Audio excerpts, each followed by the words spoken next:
السلام علیکم دوستو ہمیں بچپن سے یہی سمجھایا گیا ہے کہ بڑوں کی عزت کرنی چاہیے اور ہر حال میں کرنی چاہیے.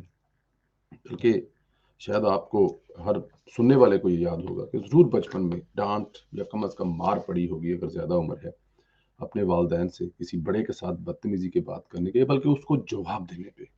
مطلب ہمارے کلچر میں بات بدتمیزی کرنا دور کی بات ہے، کسی بڑے کی بات کا جواب دینا بھی بدتمیزی ہوتا تھا. وقت کے ساتھ ساتھ پہیا گھومتا رہا وقت کا، چیزیں بدلتی رہی، وہاں پہ تہذیبیں بدل گئی، وہاں پہ بات کرنے کے لہجے بدل گئے. پھر پاکستان پر ایک عذاب نازل ہوا جسے عمران خان کا نام دیا جاتا ہے. تو اس نے تو کایا ہی پلٹ کے رکھ دی. اس نے تو یہ عزت تہذیب اور آئی ڈونٹ نو کسی بھی چیز کا نام لے لیں تباہی اتار دی. کنٹینر پر کھڑے ہو کر عمران خان صاحب جو کچھ کہا کرتے تھے وہ آپ اپنے بچوں کے ساتھ گھر پر بیٹھ کر سن نہیں سکتے تھے. اور جو لوگ گھر پر بیٹھ کے سنتے تھے ان کے بچے پھر بعد میں جو یوتھیے بنے وہ بھی آپ لوگوں کے سامنے ہیں. کل مولانا فضل رحمان صاحب کے بارے میں جو زبان استعمال کی عمران خان صاحب نے، اور اس کے بعد پھر عمران خان صاحب یہ ایکسیپٹ بھی کرتے ہیں کہ ان کی عزت بھی کی جائے. پھر وہ قانون بنا رہے ہیں اور پھر وہ لازم قرار دے رہے ہیں ان کے قریبی دوستوں کی اور ان کی فیملی کی عزت کی جائے. جب بات آپ خود اس لیول کی کرتے ہیں اور چاہتے یہ ہیں کہ خاتون اول سے لے کر نمبر 1 وزیر سے لے کر نمبر 2 وزیر سے لے کر آپ کے جتنے قریبی عزیز دوست ہیں ان کی عزت کی جائے، احترام کی جائے. خود عمران خان صاحب کے بارے میں یہ اٹھایا گیا ایک جو سوشل میڈیا کے رکن ہے صاحب محمود ہاشمی کو کہ انہوں نے وزیر اعظم کے خلاف ٹرینڈ اٹھایا، ٹرینڈ چلایا یا ٹرینڈ میں حصہ لیا، اس کو اٹھا لیا. مطلب عزت آپ اپنی زبر سے کروا رہے ہیں اور دوسروں کے بارے میں کیا الفاظ بول رہے ہیں.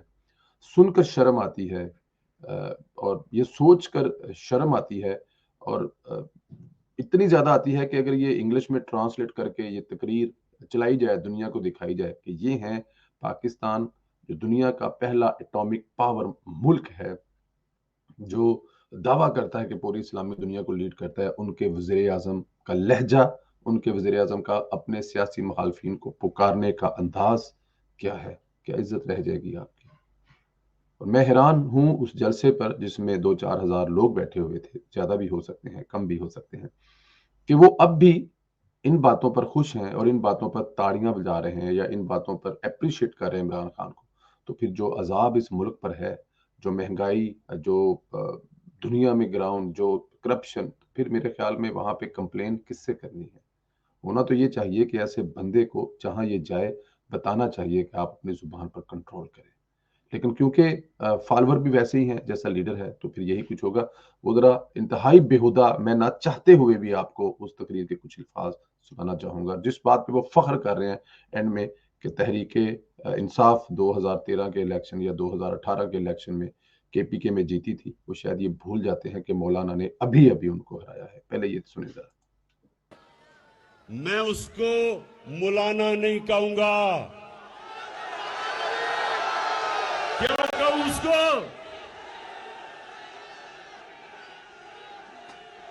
یہ کیوں؟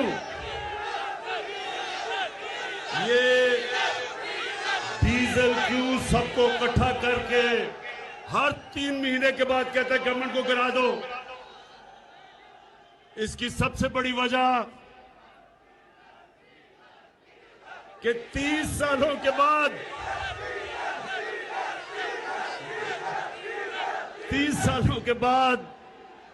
30 سالوں کے بعد پاکستان کی اسمبلی ڈیزل کے بغیر چل رہی ہے، سولر پہ چل رہی ہے. تو ڈیزل کو ایک تو یہ مشکل پڑی ہوئی ہے کہ وہ 12واں کھلاڑی بنا ہوا ہے. دوسرا وہ جانتا ہے کہ پختونخوا میں کیا ہوا تھا. جب تحریک انصاف نے 5 سال پورے کیے تب پختونخوا کے اندر بمقابلہ سارے صوبوں کے اس بے شرم انسان کو اتنی شرم نہیں ہے. یہ 2018 کے الیکشن کی بات تو کر رہا ہے جو کہ پوری دنیا جانتی ہے کیسے اس کو جتایا گیا تھا. لوگوں کے ہاتھ پیر باندھ کر ڈبے بند کر اس کو مسلط کیا گیا تھا اس قوم پر. ابھی ریسنٹلی مہینہ پہلے جو الیکشن ہوئے ہیں ان کے بارے میں کوئی بات کرنا پسند فرمائیں گے عمران صاحب؟ بتائیں گے کہ وہاں پہ جو بلدیاتی الیکشن ہوئے ہیں مولانا صاحب نے ان کو باندھ کر مارا ہے اور ان کی چیخیں نکلوائی ہیں، اس کے بارے میں ذکر تو نہیں کریں گے، چلے خیر اس کو چھوڑ دیتے ہیں۔ اب یہ زبان آپ نے استعمال کر لی ہے، اگر اس قسم کے کوئی لفظ میں استعمال کروں یا کوئی اور استعمال کرے تو بلیو کریں میں خود شاید اپنی نظروں سے گر جاؤں کہ یہ آپ سے عمر کے بڑے میں انسان کے بارے میں یہ جو الفاظ کر رہے ہیں استعمال۔ اور پھر سب سے بڑے بات ہے اس ملک کے وزیر اعظم ہیں، آپ رول ماڈل ہیں اس ملک کے نوجوانوں کے لیے، اس قوم کے لیے، پھر آپ ایک سٹار بھی رہے ہیں کسی دور میں، وہ بھی ایک بدقسمتی ہے اس ملک کی، پھر آپ نے ورلڈ کپ جیتا ہوا ہے، وہ بھی اس ملک کی بدقسمتی ہے۔ ان تمام بدقسمتیوں کے باوجود آپ اس ملک کے وزیر اعظم ہیں، جو زبان استعمال کر رہے ہیں، جو آپ کہہ رہے ہیں۔ اور میں آپ کو ایک بات بتاؤں، پی ٹی آئی کے گروپوں میں یوتھیوں میں اس پہ بڑا فخر کیا جا رہا ہے کہ دیکھو جی مولانا صاحب کے بارے میں آج عمران خان صاحب نے کہا ہے، دیکھیں جی۔ اور میں خود ایک آدھ گروپ میں شامل ہوں، خدا کی قسم اس میں اتنے مطلب زیادہ نہیں، کوئی 5-7 اس میں یوتھی ہیں اور سارے کے سارے پڑھے لکھے ہیں، اچھی نوکریوں میں کر رہے ہیں، لیکن اتنے جاہل میں نے اپنی زندگی میں کبھی نہیں دیکھے۔ شاید اتنے جاہل اس وقت بھی نہیں ہوں گے جس وقت اسلام شروع ہوا تھا۔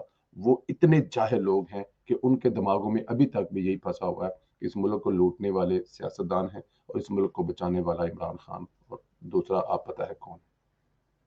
اور اس لینگویج کے بعد اگر یہ عمران خان صاحب سوچتے ہیں کہ ان کی عزت کی جائے تو بڑی بات ہے، لیکن میں داد دوں گا مولانا فضل مان صاحب کی اور ان کی پارٹی کی اور ان کے فالور کی کہ انہوں نے اس پر کوئی دھیان ہی نہیں دیا، انہوں نے اس کو کوئی اتنا بار ہی نہیں کیا، انہوں نے منہ ہی نہیں لگایا، ورنہ ایک طوفان بدتمیزی کھڑا ہو سکتا تھا، لیکن انہوں نے اس کو رپلائی ہی نہیں کیا۔ میرے خیال میں یہ بہترین طریقہ ہے اپنے دشمن کو میسج دینے کا کہ ہم تمہیں اسمبلیوں میں دیکھیں گے، ہم تمہاری حکومت گرا کے دیکھیں گے۔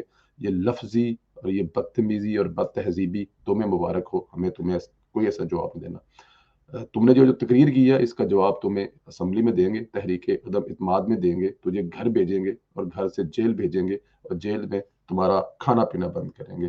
کھانا تو دیں گے، پینا اور سونگنا بند کریں گے۔ اپنا خیال رکھیں دوستو، اللہ تعالیٰ کی ذات آپ لوگوں کو اپنے حفظ و امان میں رکھے۔